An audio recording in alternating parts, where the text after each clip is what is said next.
O Dorina, ke organizuar gjë ti? Ç'punë ke ti?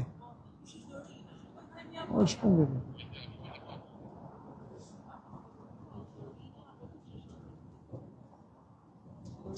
Ika ti filmon.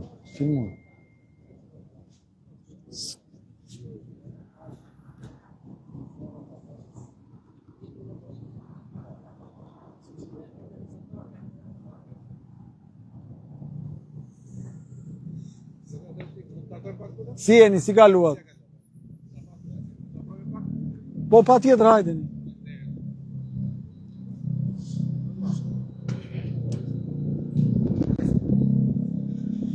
Po, si kaluat? Si e? Shumë mirë, sot keni ardhur tamam, po ç'mendët ju të bashkisë? Po? Ne jemi për hapësirë publike.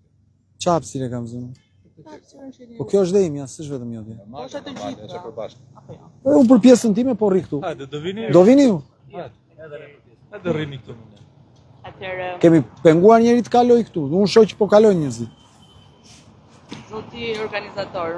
S'ka organizator, unë kam... Keni një akuzatim për lirimin e hapësirës publike. Jo, s'kam zënë asnjë hapësirë. Kjo hapësira ashtu është zënë. Ja, unë po rri këtu, ky djali këtu është ka rikën e vet, ti të kam sjell unë a ke ardhur vetë ti? Kush ka ardhur vetë, kë kam sjell unë këtu? Ta kanë ardhur vetë. Shumë mirë që keni ardhur. Rregull. Mos e çaj që keni ardhur. Po. Ne do të lëmë jashtë konstatimin për zonën e Po. hapësirës. Cilës hapësirë? Të kujt?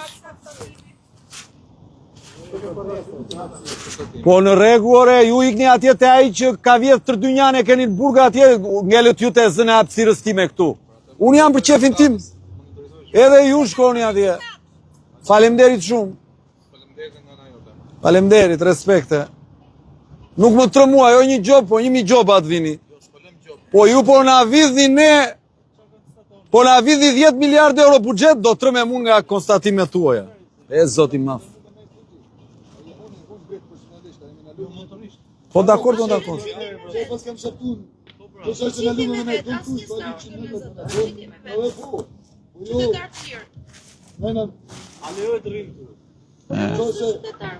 Po ju keq përdorin më. Po ju keq përdorin këta. Janë mërzit këta këtej, vini ju këtej nga ana tjetër. I bje, o Gysi, i bje 90 dit nuk kanë zbatuar ligjin. 90 dit. 90 dit sot e pat, ë? Sot e pat pas 90 ditësh. Ku e keni la? Ke zyra juj?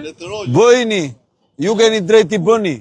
S'keni sjell në një herë shkes ju. Po zotëria, është toka zanun kjo, se e keni vjetë gjithë Shqipërinë, tash edhe këta e keni zonë. Ha? Ligji është dhe për ata, s'kan fare të drejtë t'i bëjnë. Cile gjykat? Bulevardë të gjithë, ma. Bulevardë të gjithë.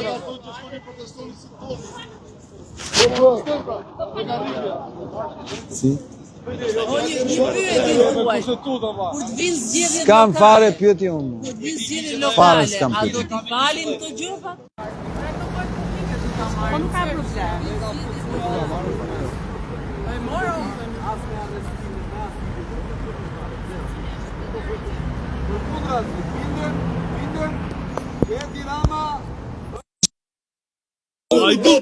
Edi Rama!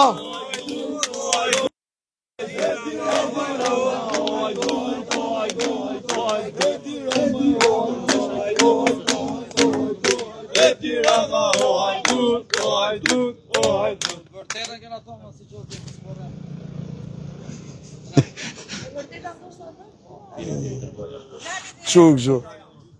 Bëjni.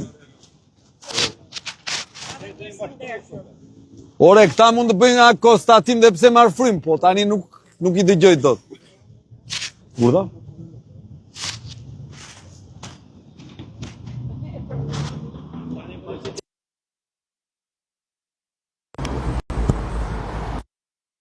Akt konstatimi, shiko se me që se po e shkruajnë për mua dhe unë po u them një dy gjëra. Ku është live-i?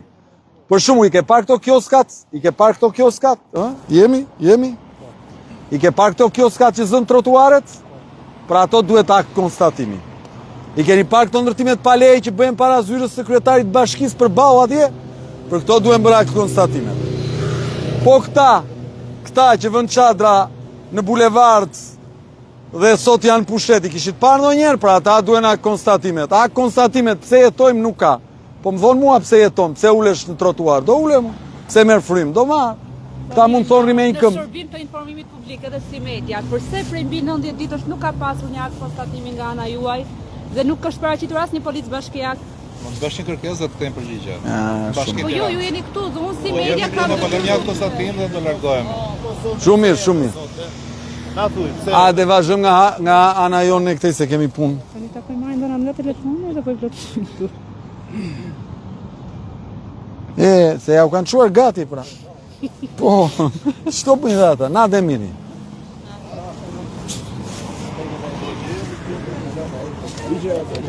Gjermani.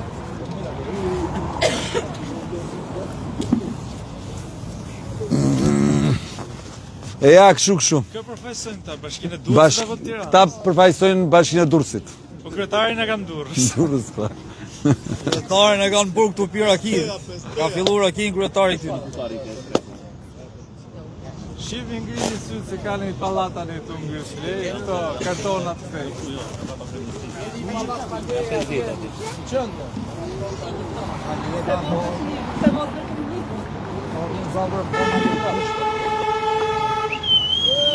Edi Rama, o hajdut! O hajdut, o hajdut!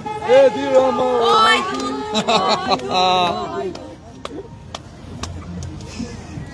Hajde regjia këtu, hajde të tregojmë pak qytetarëve, i sheh ata atje, ata janë shefat ata. Se janë policisë ata. Ja, urdo, po vinë të tre atje, shefat. Kupton, s'ka gjë mos janë zilë fitirat, se nuk ka gjë më jo, leje, po thjesht. Edhe këta të bashkisë, do me në ata të policisë ruajnë këta të bashkisë, a do e bëjnë konstatimin. Pra janë aq të pavarur sa kanë ardhur vetë. Dhe shefat rrinë atje dhe i kontrollojnë. Se ç'lidhje ka shefat e rendit me punonjësit e policisë bashkiake, shtet kartoni, po këta nuk e dinë që firmosin dhe vullosin të keqen e fëmijëve të tyre. S'kam unë. Jo, s'jam fare unë, mere. Po me që jam organizuar. Jo, nuk e, jepja kuj duash, s'ke. E kalën, e lak shumë në rënjet lirë, punë e madhe, ne s'morëm gjë. Se ka marrë njëri në dorëzim. Hajde gjithë mirat, natë e mirë. Ambientin me këtë lezën. O hajdut, o hajdut. Edi Rama, o hajdut, o hajdut, o hajdut. Edi Rama, o hajdut. Hajde t'i shoqërojmë pak, hajde me mu, hajde me mu. Hajde me mu, hajde me mu. Hajde me mu. Edi Rama, o hajdut, o hajdut.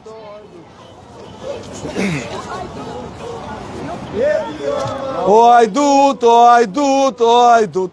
Edi Rama, o hajdut, o hajdut. O hajdut. Edi Rama, o hajdut, o hajdut, o hajdut. Ashtu.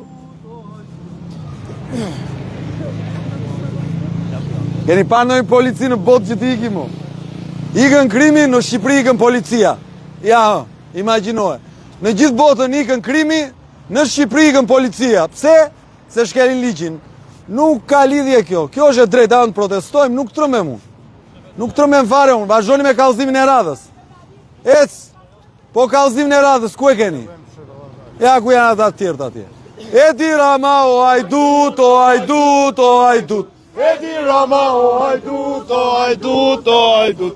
Edi Rama, o hajdut, o hajdut, o hajdut. Edi Rama, o hajdut, o hajdut, o hajdut. Po që do bëjmë?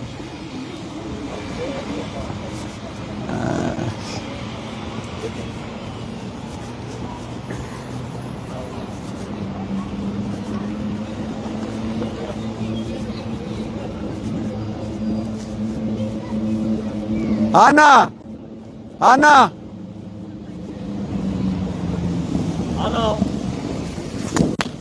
Robi me gruan me fëmijë shtëpi.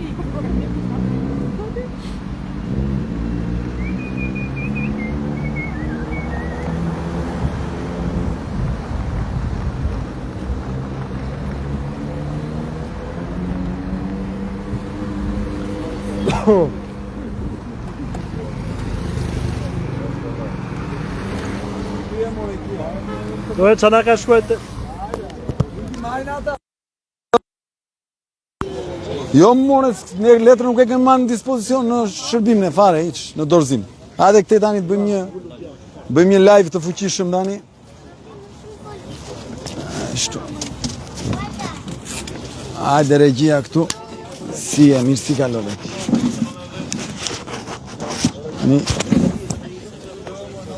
Sot jemi të sheshi përballë kryeministrisë. Te sheshi përballë kryeministrisë ku po protestojmë për 90 ditë përballë ajdutëve. Nesër është një ditë e shënuar në kalendarin e parlamentarizmit shqiptar, sepse nesër do të ndahet formalisht ligji nga antiligji. Ata që janë në krah të korrupsionit përballë atyre që duan të bëhet shtet ligjor. Nesër Partia Socialiste e drejtuar nga Edi Rama do duhet të ndaj mendjen a do të votoj për të ruajtur korrupsionin apo do të rreshtohet në krah të drejtësisë. Me ç'duket, gjitha të dhëna tregojnë që këta janë vendosur të gjithë si bunker në mbrojtje të makutërisë.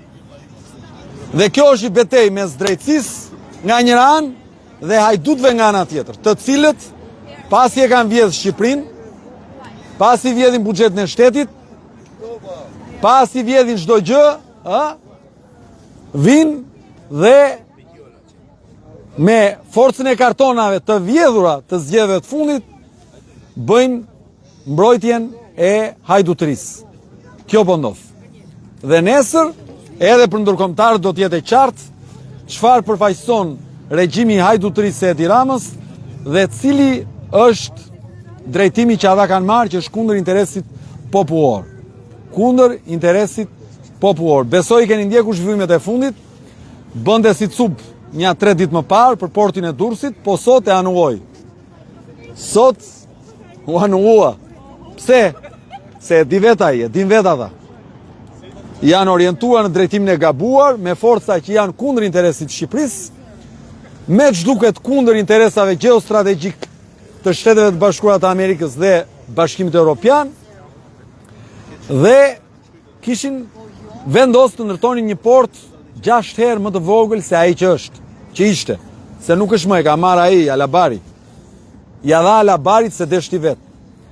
As porti i vjetër nuk u zhvillua që të kishin mbaruar godinat, atë kishin ecë punimet, as i riu nuk u ndërtua, se kush mban përgjegjësi për këtë, një perëndi e di. Dhe kjo është situata. Kjo është çështja.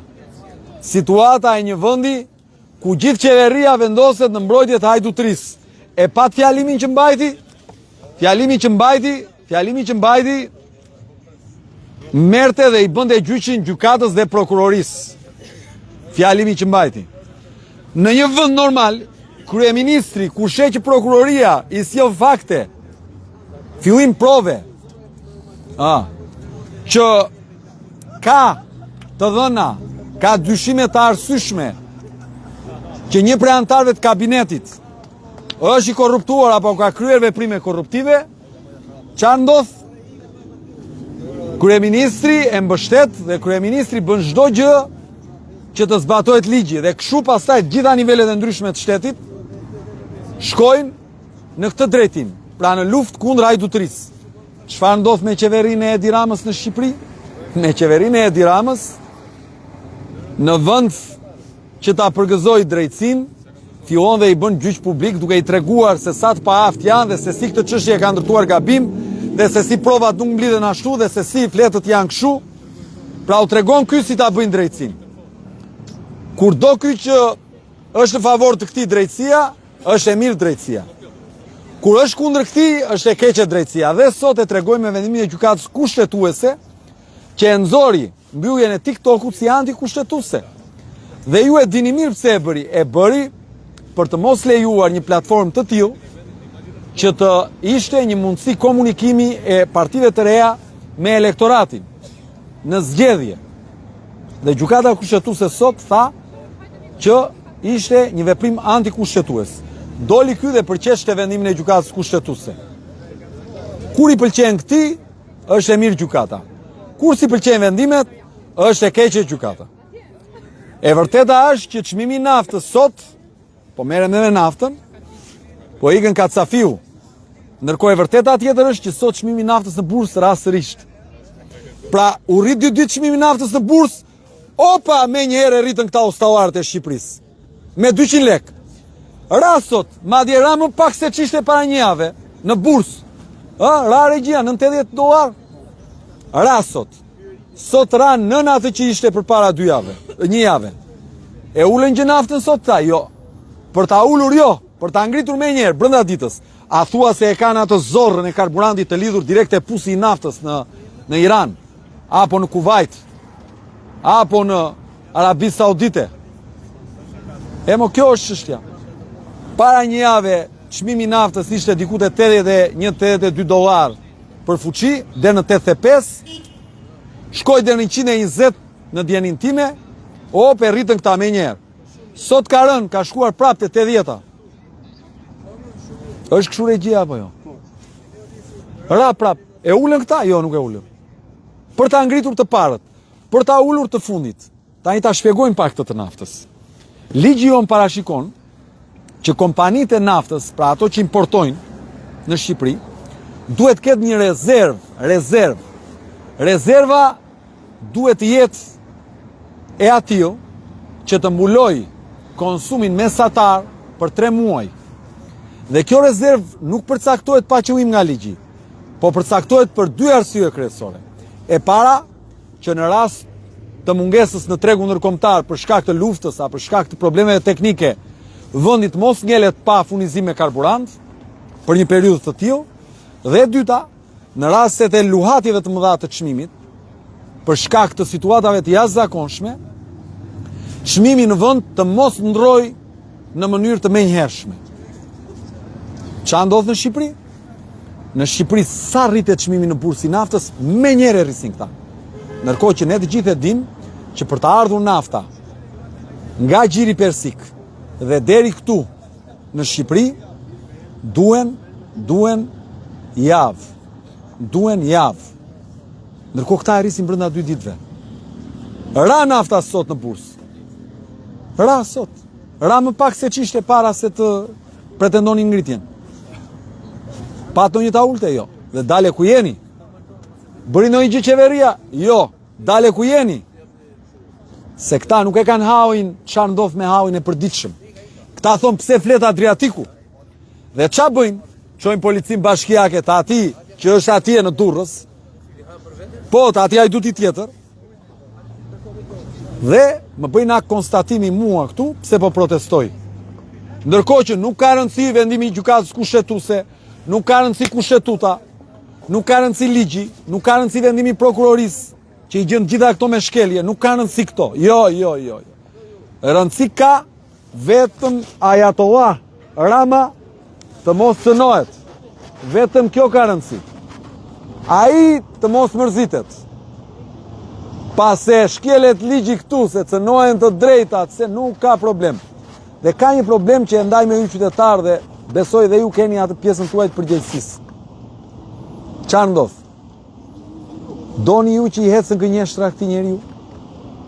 Doli dhe tha që do e mbyll TikTokun se dua të ruaj fëmijët nga sharjet e nga krimet. Doni ju që një pjesë e madhe e besuan? Sot gjykata kushtetuese një vit më vonë e nxjerr që ai vendim ka qenë i paligjshëm, antikushtetues. Ç'a vlerë ka? Dëm i erdhi. Qëllimin e keq ai e realizoi. Ndërkohë fëmijët të tjerë janë plagos dhe janë vrarë nga sherrët në TikTok. Pasi e mbylli ai TikTokun, pra nga sherrët në TikTok, në rrjetet sociale, se jo vetëm TikTok. Cila është zgjidhja? Zgjidhja nuk është mbyllja një platforme apo një tjetre, vetëm se ti ke interes politik. Zgjidhja është shkolla e fortë, edukata familjare, edukata qytetare që vjen dhe nga modeli publik që politika shteti i shërben qytetarve, se po dolën drejtuesit e shtetit në kuvend dhe të shahen me libër shtëpie, ç'a modeli japin për rinin aty poshtë? Po dolën drejtuesit e shtetit që kapen në hajdutëri dhe nuk marr njëri përgjegjësi, ç'a ndodh me ata të rinj dhe me ata administratën aty poshtë? U jepet mesazhi që po, bëni ç'të doni, vidhni sa të doni, nuk ka problem. në një mënyrë ose në një tjetër, mjafton të jesh pjesë e partisë të pushtet dhe në rregull je, të mbron partia. Vihet partia si bunker nuklear, edhe të mbron partia nga ligji. Kjo është çështja.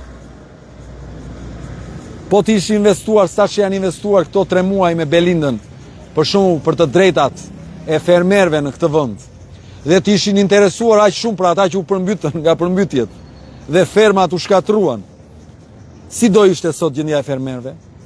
Po të kishte harxhuar Partia Socialiste kaq shumë energji për çështjet e luftës kundër korrupsionit në këtë vend, si do të ishte Shqipëria sot? Po të kishte harxhuar qeveria në fjalë kaq shumë energji sa që harxhon për të mbrojtur zvendës kryeministren që iku, ta harxhonte për ilaçet në spitale, si do të ishte ky vend sot? Po sikur vetë kryeministri ta harxhonte kaq shumë energji për dematoskopin që mungon në këtë vend, për skanerat e sëmundjeve të rënda që mungojnë në këtë vend, për faktorët 8 dhe 9 që mungojnë për personat me hemofili në këtë vend, për herceptinën që mungon për gratë që vuajnë nga kanceri në këtë vend, për metatrozatën që mungon për fëmijët që vuajnë nga leuqemia në këtë vend. A do t'ishin zgjidhur? Do t'ishin zgjidhur. Por për ata nuk e ka njeri mendjen. Për ata nuk e vret njeri mendjen fare. Punë e madhe se vdiqën. 5 më shumë a 5 më pak për ta. Punë e madhe se vuajnë, shkatrohen, shesin apartamentet, shesin gjithë pasurinë e tyre për t'u mjekuar jashtë shtetit. Punë e madhe se ikin nga ky vend rinia, punë e madhe. Rëndësi ka që partia të jetë e fortë. Rëndësi ka që lideri suprem të dalë në arenën ndërkombëtare dhe të punojë për paqen dhe prosperitetin e kombeve, ndërkohë që kombi vet po zhbëhet. Mosha mesatare kur erdhi në pushtet ishte 32.5 vjeç, sot është 24 vjeç, vetëm në 13 vjet. Po plaket popullsia në një lloj mënyre që është e frikshme. Ka qytete të tëra që nuk gjën më të rinj fare. Ka fshatra në Republikë që nuk kanë më asnjë shtëpi. Doni t'u them një, u them një, me që se është i stërgjyshes time. Fshati Çorroguj në përmet nuk ka asnjë shtëpila. Asnjë. Nuk ka. Dhe mund t'u them 10. Ka fshatra të tëra që prej 10 vitesh, 15 vitesh, nuk dëgjohet më fëmijë të qaj në konakun e banesave, shtëpive. Pse? Se po ikin. Pse? Se nuk ka shpresë. Pse? Se nuk e vret njeri mendjen për thelbin. Haui më i madh i Shqipërisë është si të mbrojë ata që e vjedhin. Kjo është çështja. Ndaj po protestojmë ne këtu. Ndaj nuk kam frikun. Zero frikë. Zero frikë. Fare frikë. Frikë nuk kam dhe frikë nuk kanë të gjithë këta që janë këtu, sepse është shumë e thjeshtë. Këndoja një që këmën, këndoja një pak. E tira ma o hajdut, o hajdut, o Ja urdo. E tira ma o hajdut, o hajdut, o hajdut. E tira ma o hajdut, o hajdut, o hajdut. Qa bëjmë ne këtu? Çdo ditë, sa herë kalon, i themi të vërtetën. Sa herë kalon. I themi atë që ata janë. Njerëzit që po e vjedhin këtë vend. Çfarë bëjmë ne këtu? Ne këtu japim modelin e qëndresës, modelin e rezistencës, modelin e atyre që nuk pajtojnë me ajdutrin, modelin e atyre që nuk nështrojnë, që nuk e shtrojnë kurrizin që t'ja hipi, Edi Rama apo të tjerë, duke e vjedhur. Ne këtu jemi sepse besojmë që nuk mund të jetojmë me frikë, kur nuk i kemi vjedhur kujt gjë, por kur ata që na vjedhin, duhet përballen me revoltën tonë. Ne këtu jemi që të mos ikim nga ky vend. Ne këtu jemi që kur vjen haujt e dera jon, të mos themi ku janë, ku është shoqëria, ku është ligji, po të kemi ndërtuar një shtet që një ditë të respektoj ligjin, procedurën. I pat ata punojnësit e policisë bashkiake? I pat? Shërbëtor ata. Ata kanë qenë dhe janë shërbëtor të Erion Velis. Ata me atë zeuin për të ndalur mua dhe ne për të folur atë që është e drejta, ata nuk kanë guxuar dhe nuk guxojnë të bëjnë gëk dhe mëk me Erion Velin. Erion Velin që e drejton bashkin nga burgu. Hajduti më i madh që nuk ka gjetë karar as të Durrës. Gjën kohën që dërgon policë këtu pse protestojmë ne ndaj shefit vet të hajdutërisë. Tani Erion Velia që dërgon këta policët këtu, bën mirë të rire atë mos të kryet. Bën mirë ka bo haue. Ja them këtu live. Or djalë, bën mirë të rish rehat, se nuk ta kemi borç, bona ke vjedh, ri atje ku je, dhe mos më dërgo mua nga këta shërbëtorët e tu, se nuk më trëm shefi jot mua, jo më ti. Fare frik. Ne nuk trëmemi nga procedimet dhe nga arrestimet dhe këti banditi, do trëmemi nga ty dhe nga gjobat e tua. Spjesim fare ne, fare. Dhe jo se jemi trima. Po nuk pyesim se është detyr ndaj brezit fëmijëve tanë. Se është një luftë që ne duhet ta bëjmë. Që më të fëmijë nga ky vend të mos ikin. Kështu që mblidh mendjen ti atje ku je dhe gjithë hallet që ke, leri këto karriget këtu ti edhe lere shefin tënd. Në rregull, këtë bëj. Këtë bëj. Paske Tereziti që na dërgoke policë këtu ne të bashkisë që të na bëjnë konstatime sepse u shqetësua shefi jot. Spjesim fare as për shefin tënd e as për ty domethënë. Dhe po e them edhe një herë, jo si arrogancë, jo si trimëri, si nevojë. Njeriu nuk mund të ketë frikë kur i bëhet pa drejtësi. Njeriu ndaj pa drejtësisë reagon. Njeriu ndaj pa drejtësisë lufton. Njeriu ndaj pa drejtësisë ngrihet. Njeriu ndaj pa drejtësisë përballet dhe nuk triqet. Sepse dy rrugë ka. O do nështrohet, o do përballet. Ne kemi vendosur të përballemi. Pa frikë. Pa frikë. Nuk jemi trima. Thjesht kemi vendosur të jetojmë si qytetar me dinjitet. Me dinjitet. Unë këtu nga sheshi, ku ata do vinë më vonë jam i bindur, për ta heq këtë kampin, ju përshëndes. Do thoni ju, po pse vini çadrën dhe kampin çdo ditë, edhe pse ata vinë çdo ditë, u procedojnë penalisht edhe u marrin dhunshëm, sepse ne po bëjmë një akt politik qytetar. Dhe akti politik që ne po bëjmë është qëndresa. Ne e dim që ata do ta prishin këtë kamp sot. Ne e dim që ata do t'i vjedhin këto karrige sot. Ne e dim që ata do ta marrin këtë çadër sot, po ne prap jemi këtu, ne prap po luftojmë. Sepse ne e dim që kjo e të merron atë njerëz sa kohë nuk gjën dot rehat dhe dërgon këtu taborët me policë për ta hequr. Dhe ne qëndrojmë këtu dhe do të qëndrojmë këtu si shenjë atyre njerëzve që kanë vendosur të mos i nështrohen Ajatolla Edi Ramës. Ju përshëndes, ju dua fort.